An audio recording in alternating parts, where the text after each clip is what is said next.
আড়াল থেকে নিজের বাবার ভয়ঙ্কর রূপ দেখে চমকে গেল কুসুম। সম্পূর্ণ জানতে ভিডিওটিতে একটি লাইক করে দেখতে থাকো। গল্পের শুরুতেই আমরা দেখতে পারি যে কুসুমের জন্য রান্নাবান্না করেছে শঙ্করবাবু নিজের হাতে, আর বারবার করে একটা কথাই বলে, দেখ কুসুম, আজকে যখন আমি নিজের হাতে রান্না করেছি তখন আমি তোকে নিজের হাতে খাইয়ে দেব। কুসুম বুঝে উঠতে পারে না তার বাবা হঠাৎ করে এরকমভাবে বদলে গেল কি করে। এরকমভাবে বদলে যাওয়ার কথা তো ছিল না, তাই কুসুম নিজের বাবাকে দেখে চিনতে পারে না। এর মাঝখানেই চলে এসেছে আয়ুষ।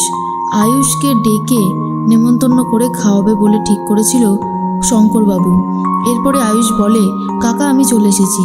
খুব সুন্দর একটা উপহার নিয়ে আয়ুষ তো চলে এসেছে নেমন্তন্ন খেতে।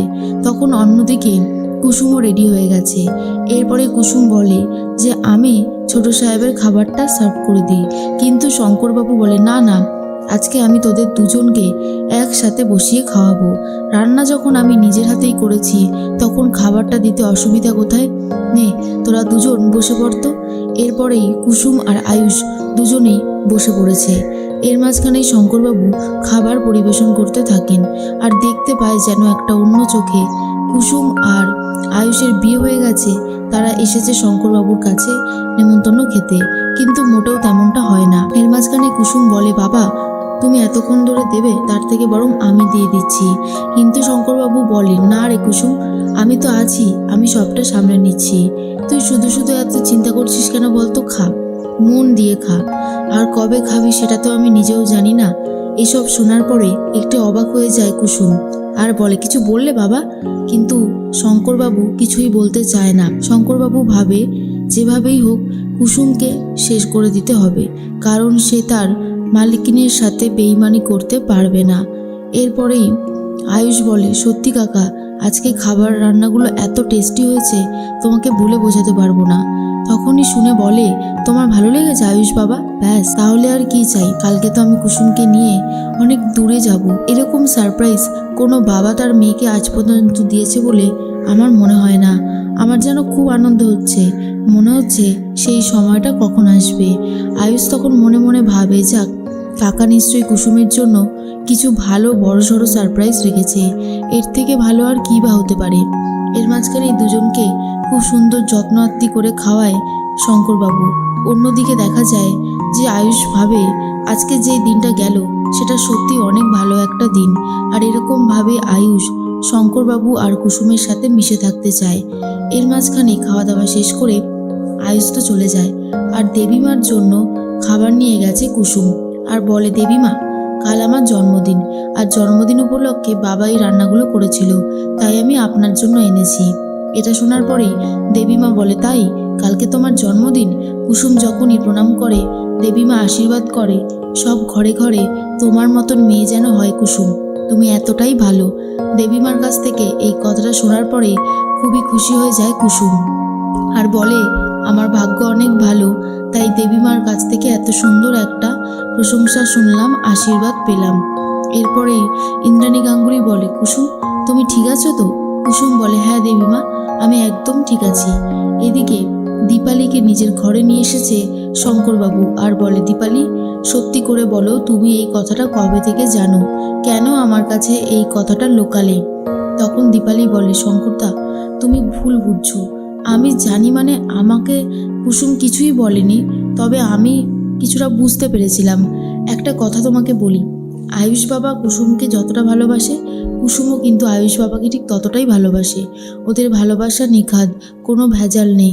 তুমি ওদের ভালোবাসাটাকে মেনে নাও। কিন্তু শঙ্করবাবু বলে, এটা সম্ভব নয়। এটা কি কখনো হয় দীপালি? আমাদের মালকিনের ছেলের সাথে কাজের মেয়ের বিয়ে কখনো হতে দেখেছো কোনো দিন? এরপর দীপালি বলে, কিন্তু কুসুম এই বাড়িতে তো মেয়ের মতনই রয়েছে, কুসুম কি কাজের মেয়ের মতো রয়েছে? এরকমভাবে বলো না শঙ্করদা, এখনো সময় আছে, মেনে নাও। কিন্তু শঙ্করবাবু ঠিক করে, মেনে তো নেবেই না, উল্টে তার যা যা করার সবটাই করবে। এরপর জিজ্ঞেস করে, কবে থেকে কুসুম ছোট সাহেবকে বর ভাবতে শুরু করেছে? দীপালি বলে, যেদিনই ওদের ওই অ্যাডভার্টাইজমেন্ট শ্যুটের জন্য বিয়েটা হয়েছিল তবে থেকেই ভাবতে শুরু করেছে। এরপর শঙ্করবাবুর মনে পড়ে যায় পুরোহিতকে যখন পুজো দিতে গিয়েছিল তখন পুরোহিত বলেছিল আপনার মেয়ের কি বিয়ের যোগ আছে, মনে হচ্ছে তো ওর আজকেই বিয়ে। আর সেদিনই অ্যাডভার্টাইজমেন্ট শ্যুটটা হয়েছিল। তারপর থেকেই কুসুম আয়ুষকে নিজের বর বলে মেনে নিয়েছে। এটা কোনোভাবেই মানতে পারছে না শঙ্করবাবু। এর মাঝখানে আয়ুষ তো ফোনে কথা বলতে থাকে আর বলে, কুসুম তোমার যদি কোনো প্রবলেম হয় আমাকে কিন্তু বলো, আমি তোমাকে সাহায্য করার জন্য সব সময় আছি। কুসুম তখন ফোনে কথা বলতে বলতে বলে, ছোট সাহেব আমার আর কি সমস্যা থাকবে বলুন, আমার জীবনে কোনো সমস্যাই নেই, আমি একদম ঠিক আছি। এর মাঝখানে কুসুম অভিনয় করে ঘুমিয়ে পড়ার, কিন্তু কুসুম এখনো পর্যন্ত ঘুমায়নি। শঙ্করবাবু বলে, ঘুমা কুসুম ঘুমা, তুই শান্তির ঘুম ঘুমা, কারণ কালকে তুই আর এই পৃথিবীতে বেঁচে থাকবি না। এই দুহাত দিয়ে আমি তোকে বড় করেছি, মানুষ করেছি, আর এই দুহাত দিয়ে আমি তোকে শেষ করে দেব, কারণ তুই যে অপরাধটা করেছিস তার একটাই ক্ষমা, মৃত্যু। এরপর কুসুম বুঝতে পারে তার বাবা সমস্ত সত্যিটা জেনে গেছে। কুসুম ভাবে তার বাবা যদি সিদ্ধান্ত নেয় তাকে মারবে তাহলে সেটাই হোক, তার কোনো অসুবিধা নেই। কুসুম তো খুবই কান্নাকাটি করতে থাকে, কিন্তু সেটা শঙ্করবাবুকে বুঝতেও পর্যন্ত দেয় না।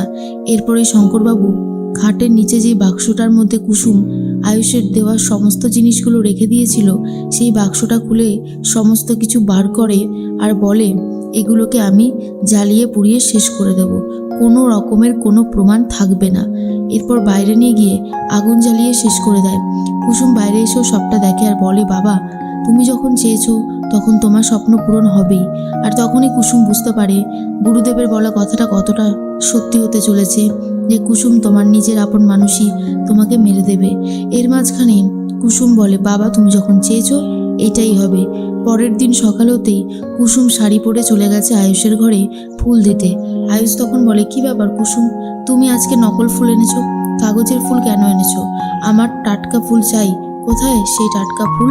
কুসুম বলে, টাটকা ফুল তো রোজই মরে যায় ছোট সাহেব, এই ফুলগুলো মরবে না। কিন্তু আয়ুষ বলে, তাতে কি হয়েছে, আমার টাটকা ফুলই চাই। তুমি এরকম মনমরা হয়ে আছো কেন কুসুম, তুমি কিছু বলছো না, তুমি ঠিক আছো তো?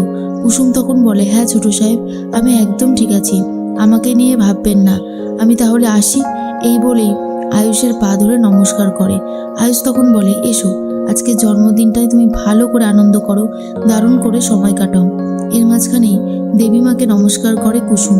দেবীমাকে নমস্কার করার সময় কান্নায় ভেঙে পড়ে, কারণ সে খুব ভালো মতন জানে হয়তো কালকের দিনটা সে আর দেখতে পাবে না। আর বলে, আমি যাচ্ছি দেবীমা। এটা শোনার পরেই দেবীমা মনে মনে ভাবে, কুসুম তো যাচ্ছে আসছে এসব বলে না, হঠাৎ করে এই কথাগুলো কেন বলল, সব ঠিক আছে তো? এদিকে শঙ্করবাবু ঠিক করে ফেলেছে কুসুমকে ঠিক কিভাবে মারবে আর কেন মারবে। এরপরেই কুসুম বুঝতে পারে যে কালকের দিনটা সে আর দেখবে না।